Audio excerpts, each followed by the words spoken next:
Bienvenidos a Estrategia Militar Televisión.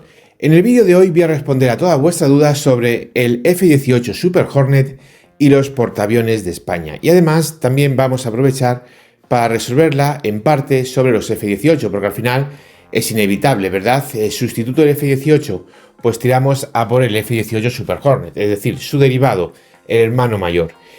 En primer lugar, vamos a conocer un poquito al F-18 Super Hornet. El F-18 Super Hornet simple y llanamente es una modificación del F-18 Hornet. Algo así como Sukhoi 30 y Sukhoi 35 respecto a Sukhoi 27.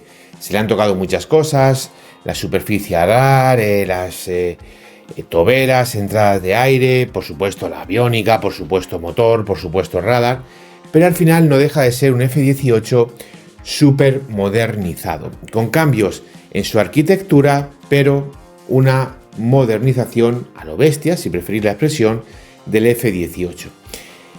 Por eso os digo que no se puede comparar con un Rafale o con un Eurofighter, ¿de acuerdo? No se pueden comparar como aviones de combate. Además, el F-18 Super Hornet es un F-18 que ya nace con fecha de caducidad. Al Eurofighter y al Rafale le queda por delante hacer el Super Eurofighter o el Super Rafale. Aquí es donde radica la diferencia, que es muy sencillo de entender. Dentro del ejército del aire, ¿tendría sentido el Super Hornet? Bueno, es muy sencillo, no tiene sentido el Super Hornet. Pero antes de profundizar en ello, vamos a continuar explicando de dónde viene el Super Hornet. Cuando se creó el Super Hornet, la Armada tenía dos aviones, la de Estados Unidos, fundamentales, el F-18 Hornet y el F-14 Tomcat. ¿Qué hacía el F-14 Tomcat? El F-14 Tomcat no tenía mucha capacidad de ataque a tierra, de hecho solamente realizó algunas misiones en la guerra del Golfo y muy puntuales. El F-14 simple y llanamente se dotó de un misil Phoenix que le daba una capacidad bestial de defender los portaaviones a larga distancia. El Tomcat era un avión creado para superioridad aérea embarcable y su objetivo era defensa de los portaaviones a larga distancia. Un caza puro y duro, pero con capacidades de caza bombardero respecto a que era bimotor, respecto a la capacidad de carga, etcétera, etcétera, pero pensado para defender los portaaviones de Estados Unidos. Claro, ¿esto qué trajo consecuencia? Cuando se retiró el Tomcat, recortes presupuestarios, fin de la Unión Soviética y demás, se quedó el F-18, pero el F-18 había que hacerle cositas, y dentro de esas cosas que había que hacerle era aumentar sus capacidades de alcance. ¿Por qué? Porque entre otras cosas el Super Hornet debía de suplir la baja del Tomcat y esa carencia de defensa de la flota a largo alcance. Bien, señores, esto, claro, trae consecuencia, entre otras cosas, una gran capacidad de carga del Super Hornet y un gran alcance. Para que os hagáis una idea, el radio de combate del Super Hornet está entre los 800 y los 900 kilómetros. Depende de la configuración, pero estos 800-900 kilómetros, porque, como he dicho, depende de la configuración, se lo podéis poner, por ejemplo, armado hasta los dientes con tanque externo de combustible o solamente con combustible interno y con 6 misiles para BVR y Dogfight. Incluso si reduce la carga al mínimo y le dejas 2 misiles para Dogfight, tiene un alcance de más de 2000 kilómetros. Ojo a este dato, más de 2000 kilómetros. Eso sí, va con lo opuesto, el cañoncito y 2 misiles para BVR, es decir, 2 Sidewinder, 2 Iris-T, 2 Phantom 3 o 4, en fin, cualquiera de estos modelos. El Darter, cualquiera de ellos, me da igual el que sea. Va con lo justo, pero en esa función tiene un alcance de hasta 2000 kilómetros, que no tiene por qué ser de combate. Puede ser para escoltar un avión presidencial, o puede ser, por ejemplo, para proteger un avión civil que haya dado alguna señal de alerta o la alarma. Pues como veis, tiene un alcance muy, muy importante. En este aspecto, claro, todo el mundo piensa que el Super Hornet pues podría ser una sustitución para los F-18 Ejército del Aire. Además es su sustituto natural, ¿verdad? Pero ciertamente no lo es. No lo es porque el F-18 Super Hornet está muy por detrás del Eurofighter. La única ventaja que daría respecto al Eurofighter es tener dos modelos diferentes, pero claro, es muy poquita cosa para coger e invertir el dinero en el Super Hornet cuando tú ya tienes el Eurofighter, porque el Super Hornet en el fondo no te va a dar nada que no te pueda dar el Eurofighter. Entonces, en este aspecto, el tema de la Armada, la situación podría cambiar un poco. ¿Por qué? Bueno, en primer lugar, para que el Super Hornet pudiese operar en la Armada española, tendríamos que tener un portaaviones que fuese con catapulta. ¿Se puede lanzar el Super Hornet con una rampa esquilla? Sí, le metes más de 200 metros de lora al portaaviones, le pones la rampa esquilla de 12 graditos y le lanzas. Te irías a un portaaviones tipo Queen Elizabeth, algo parecido a eso. Le puedes lanzar. Eso sí, no vas a poder lanzar con el máximo de carga y combustible. Va a tener que tener restricciones de más del 30%. Pero le puedes lanzar. Incluso puedes hacer trampas y lanzar primero un F-18 Super Hornet sin nada, solo para reabastecimiento con los galones. Le lanza y luego ya lanza el avión cargado de todas las armas que pueda, prácticamente seco de combustible, y repostas en el aire. Pero claro, esto es un poco, si me permitís la expresión, un poco cutre, porque lanzas primero un avión de combate para reabastecer a otro avión de combate. Son 2 lanzamientos, le estás metiendo despegues y aterrizajes al avión, estás gastando más dinero. No es una solución ideal, puede ser una solución puntual, pero no es una situación y una solución operativa para operar ese avión, para llevar a cabo las misiones cotidianas de ese avión. Con lo cual el Super Hornet básicamente nos deberíamos de ir a un portaaviones con catapulta. Si la Armada construyese un portaaviones con catapulta, el F-18 sería ideal. El Super Hornet. Bueno, como ya hice aquí un vídeo hace unos días, tampoco hay mucho, ¿eh? Hay la locura del Rafale navalizado, digo a locura porque es lo que todos deseamos, pero hay que poner dinero encima de la mesa. Y además no tiene mucho sentido, si vas a comprar 20 y pico, pues desarrollar un Eurofighter navalizado. Y fuera de ahí te queda el F-35, te queda el Rafale y te queda el Super Hornet, que ahora mismo, más allá del desarrollo, son los únicos aviones realmente navales que hay. Con lo cual, en este aspecto, señores, el Super Hornet, digamos que tecnológicamente, en capacidades de combate, en visión futura y demás, es el peor de los tres. Pero te da unas capacidades muy útiles y muy prácticas. Aquí digamos entrar en el tema doctrina. Claro, ¿tú para qué quieres el F-18 Super Hornet? ¿Para abrir un segundo frente? Bueno, pues en primer lugar tendrías que pensar a qué aviones te vas a enfrentar. Y a día de hoy, quitando Eurofighter, el Rafale y el F-35, el Super Hornet es un avión que se puede medir de tú a tú con el resto. Se puede medir de tú a tú con el resto. Con lo cual, en este aspecto, no es una mala decisión. No es una mala decisión porque el Super Hornet se puede batir con un Sukhoi 30-35, con un F-16, con un F-18, con un Gripen. Se puede batir con estos aviones. Además, el Super Hornet te daría una capacidad muy importante de ataque a tierra, que por ejemplo ahora mismo no te da el Harrier, que es un avión de apoyo cercano. Al final, con el Super Hornet lo que tendría sería un ala más o dos, dependiendo del número final de aviones en el portaaviones del Ejército del Aire, pero que podría operar desde donde quisiese, en un país que obviamente necesita portaaviones como agua de mayo, porque a no ser que sea el típico cuñado que dice que las islas son portaaviones, pues si no es un cuñado, obviamente sabes que un país como España necesita portaaviones. Claro, señores, hecho este análisis y dejando la duda de cómo funcionaría en combate el Sukhoi 57, el resto de aviones pueden ser perfectamente batidos por el Super Hornet, con lo cual no sería una opción tan descabellada. ¿Cuál es el problema? El problema de esto es que tú no puedes decir voy a comprar este avión a día de hoy. Tú cuando compras un avión tienes que tener los dos dedos de frente y la visión para decir qué avión voy a comprar yo, muchacho, cuando vaya a operarlo en el 2045, porque el 2045 es dentro de 20 años, señores. No es dentro de 2 siglos, es dentro de 20 años. Y en el 2045 el Super Hornet va a quedar muy por detrás de muchos aviones que pueda haber y que puedan surgir. A lo mejor no del Ka-an actual, pero sí dentro del Ka-an de 20 años. Sí dentro del KF-21 de 20 años. Y sí dentro de lo que pueda salir el 2035 o el 2040. Eso va a ser más difícil que pase con un Rafale o que pase con un F-35. Pero sí es muy probable que pase con el Super Hornet. Aquí es donde hay que tener esa capacidad de visión. Aquí es donde tenemos que tener esa capacidad de mirar más allá. Porque si eso sucede así, nos veríamos en la situación que Super Hornet se quedaría como un avión fundamentalmente de ataque a tierra. Y claro, diréis, César, pero en el 2045 es muy probable que la Navy esté operando el Super Hornet. Es completamente cierto. Es muy probable que la Navy esté operando el Super Hornet. De hecho, no es que sea muy probable, es que lo va a estar operando. Eso ya lo aseguro yo. Pero, señores, no olvidéis una cosa. Ahora, en marzo del 2025. Ya está operando el Super Hornet en los portaaviones y lo hace junto con el F-35.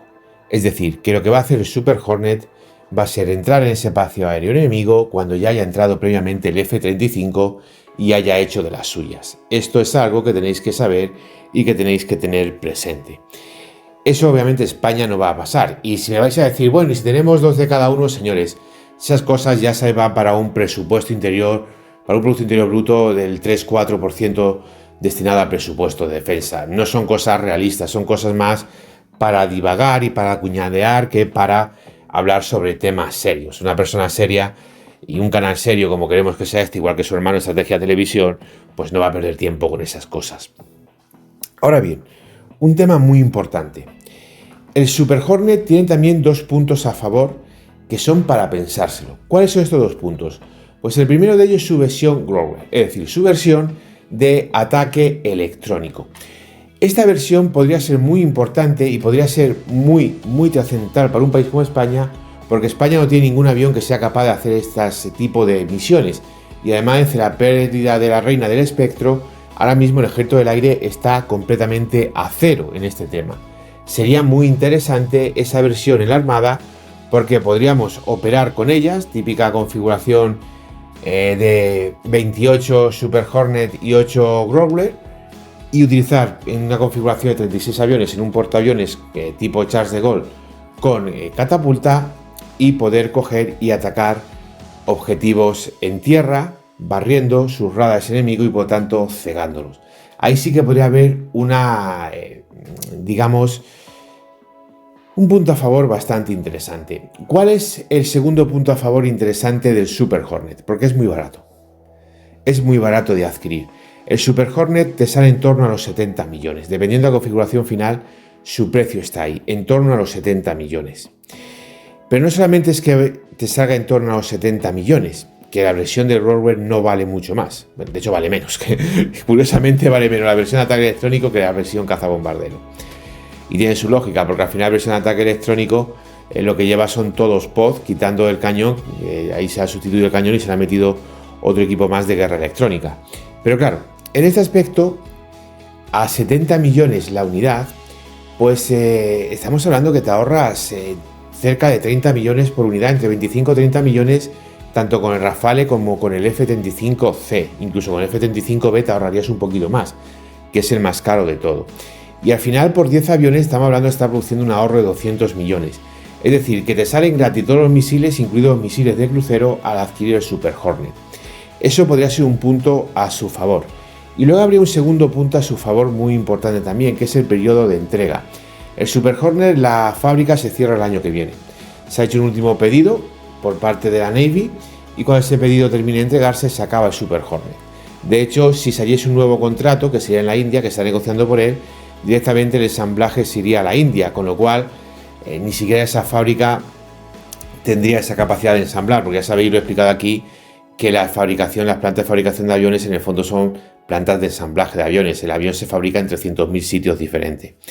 Entonces, en este aspecto, también tendrías aquí como punto a favor no solamente el precio, sino la entrega del mismo, que probablemente para que la fábrica de San Luis no se cerrase, pues incluso podrías conseguir algunas ventajas interesantes a la hora de poder negociar con Estados Unidos a este respecto. Mi valoración final. Bueno, mi valoración final es que, tal como está la Armada, con un portahelicóptero, con unos cuantos Harrier y solamente 5 buques de guerra, cualquier cosa es bienvenida. Claro, el portaaviones, el Super Hornet te puede llegar mañana, pero el portaaviones no te va a llegar mañana. El portaaviones 5 o 6 años no te lo quita nadie. Trabajando en serio, 5 o 6 años no te lo quita nadie. Tampoco esto que te dicen por ahí los 4 cuñados de no, 15 años un portaaviones. Sí, 15 años que tú quieras, campeón. 5 o 6 años un portaaviones nuevo de C0 no te lo quita nadie. Y da gracia que tenemos a Navantia, que es uno de los mejores constructores de portaaviones del mundo. De hecho, es el único país que ha sido capaz de exportar un portaaviones. Dar gracias a eso, pero tus 5 o 6 años no te lo quita nadie. Mientras que el Super Hornet podría estar recibiéndolo en 2028. El portaaviones lo ibas a tener en 2031-2032. Entonces, en este aspecto ibas a estar ahí 3-4 años, que oye, tampoco es un problema. Que utilice el Ejército del Aire, que se preparen lo de la Armada y vayan probándolo y trabajando con él. pero sí es cierto que en este aspecto la premura de entrega pues tampoco tiene una gran importancia, porque no hay esa premura a la hora de poder tener el portaaviones. Yo creo sinceramente que la mejor opción, luego vamos a hablar de otro vídeo de Rafale y otra del F-35 en concreto, creo que la mejor opción es el F-35. El Super Hornet sería interesante, pero nos limitaría a la hora de operar, sobre todo a medida que se fuese terminando la década de los 30 y entrase la década de los 40. Porque ahí habría muchos aviones que podrían estar por encima del Super Hornet. De hecho, muy probablemente estén por encima del Super Hornet. Y claro, en el 2030 y 2040, cualquier país del mundo que tenga Eurofighter, que tenga Rafale, que tenga F-35, puede que tenga Sukhoi 57 o que a lo mejor incluso haya adquirido algún avión chino que hayan sido capaces de desarrollar y exportar y que tenga capacidades reales de combate el avión, pues al final, con los principales enemigos a los que te puedes enfrentar, resulta que van a tener un avión en el mejor de los casos para ti y en el peor para ellos tan bueno como el Super Hornet. Es probable que sea superior. De hecho, cualquier país con el Rafale estaría por encima de ellos. Imaginaos, por ejemplo, que Libia se recupera y hace un pedido de Rafale. Imaginaros, por ejemplo, eso. Pues estaríamos hablando de que Libia tendría mejor avión de combate que la Armada Española. Por eso es el tema que os digo, porque no vale predecir para hoy. Tú no puedes comprar un avión para 5 años ni para 10, tienes que tener visión estratégica. Y en ese aspecto, señores, cualquier país con Rafale te puede pintar la cara en combate aire-aire.